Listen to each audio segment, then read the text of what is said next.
बातमी महत्वाची ठाणेकरांसाठी। घोडबंदर रोडवर आजपासून 10 तारखेपर्यंत वाहतुकीत बदल करण्यात आलेत।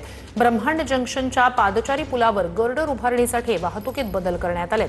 ठाणेकरांना पुन्हा एकदा यामुळे वाहतूक कोंडीचा सामना करावा लागण्याची भीती आहे। ठाण्यातील घोडबंदर परिसर नेहमीच वाहतूक कोंडीचा सामना वाहनधारकांना करावा लागत आहे।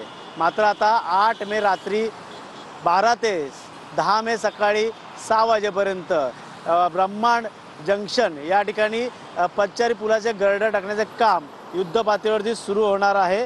त्यासाठी वाहतूक विभागाकडून अधिसूचना जाहीर करण्यात आलेली आहे। अनेक गर्डर जे आहेत ते पादचारी पुलावरती बसवण्यात आलेले आहेत।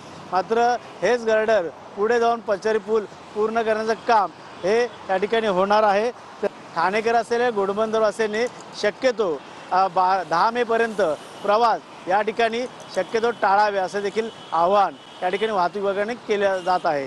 कॅमेरा अजय कुडाळकर सह गणेश सोरा, TV9 मराठी।